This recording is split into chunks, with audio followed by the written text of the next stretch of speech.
So picture this, a divine writer's room. The creator is pacing back and forth, laying down the final, absolute rules for his brand new masterpiece, a book that's literally going to define reality itself. Let's get right into it. But then you've got one of his editors, Elfire, who has a very modern question. He just leans back, all flickering scarlet and orange energy, and asks this.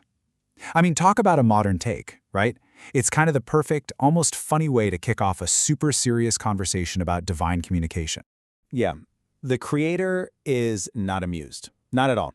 His response is swift and it is absolute. He's basically saying, look, this is not some book for you to just casually scroll through. No way. His words are meant to be revered, studied, and accepted. No compromises, period. And what's really fascinating here is the exact term the creator uses. He's not just asking for belief, he's calling for what he calls blind dedication. And this is really the core of his whole edict. You accept the divine origin, you accept the ultimate authority, and you just don't question it. And that leads us to his final, totally non-negotiable rule. The creator makes it crystal clear, only his original version is the one true, enduring truth. Any human attempts to filter it, through rewrites, translations, interpretations, all of that has to be ignored. The whole point is, the text has to stay pure. But while all this is happening, another member of the team, Wise, he's totally silent. And you can just imagine the wheels turning, right? He's thinking about the actual people who have to live by these rules, especially young people. I mean, how is an absolute ancient text supposed to connect with their super modern, super complex questions about identity, injustice, and mental health? So, after the meeting's over, Wise hangs back. He's just contemplating this massive gap, right? Between the creator's perfect, objective truth on one hand and the messy, complicated reality of human experience on the other. And honestly, this is where the story really starts to get interesting. Wise has this realization, humans can't just download pure truth. It doesn't work that way. Our understanding always gets passed through a series of filters. And he comes up with 4 big ones that shape and, often distort how we see pretty much everything. So the first filter, subjectivity. Think of it like your own personal Instagram filter for reality. It's built from your unique upbringing, your family stories, all your life experiences. Here's a great example. 2 teenagers hear the exact same rumor in a school hallway. But because their personal histories are different, they walk away believing 2 totally different things. That's subjectivity, right there. Okay, next up, cognitive biases. These are basically the mental shortcuts our brains take to deal with a super complicated world. And a classic one you've probably heard of is confirmation bias. This is what makes us actively hunt for information that proves what we already believe. It's a huge reason why our social media feeds can turn into these powerful echo chambers, right? Then you've got this massive filter of cultural context. I mean, the society you grow up in hands you a rule book for what's considered true or valid. And this can be so different depending on where you are. In one culture, questioning a sacred text might be seen as a sign of intelligence. But in another, it could be seen as a huge act of rebellion. And the last filter Wise points to is history itself.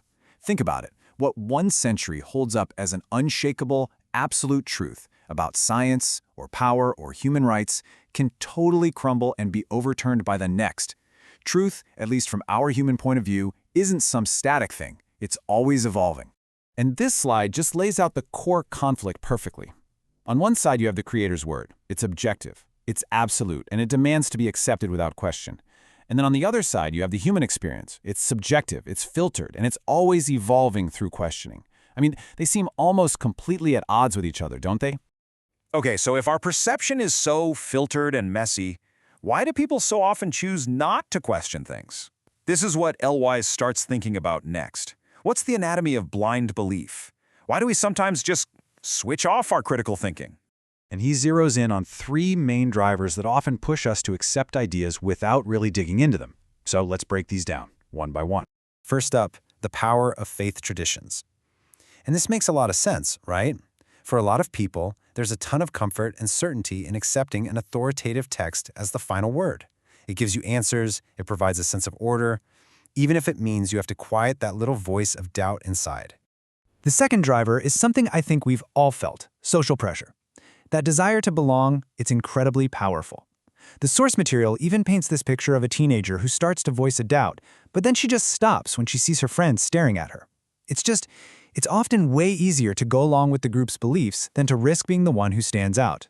And finally, there's that really deep-seated fear of the unknown. The source uses this great analogy. Think of the unknown as this cold, dark hallway. And we're often told, hey, don't go in there. It's much safer here in the light with the beliefs we all know. That raw discomfort with uncertainty can make us cling to familiar ideas even when they don't totally add up for us. But here's the thing. L-Wise realizes that understanding these drivers, faith, social pressure, fear, it's not about judging people. Actually, it's the key that unlocks his final and maybe his most profound insight. The way forward isn't about finding one single perfect answer. It's about finding a better way to search. And this right here is the core takeaway. For L-Wise, the whole point isn't to prove the Creator wrong. It's about recognizing that our human filters and our fears, they're universal. Everybody has them. And acknowledging that complexity isn't a weakness, it's actually a huge strength. It builds empathy. It opens the door to the kind of open, honest conversations that lead to a much deeper shared understanding. And the story itself ends on this really beautiful, quiet, and hopeful note. Back on Earth, some teenager somewhere opens that same ancient book. They don't have all the answers, not even close, but in their confusion, they feel understood. That conversation between the absolute and the subjective, it's continuing right there, inside them. Which, of course, brings this whole journey right back to us. If divine truth demands our total acceptance, but our human nature demands we understand things through our own filtered lens, what does that mean for how we live our lives? The real question this whole thing leaves us with is this: where does your own search for truth really begin?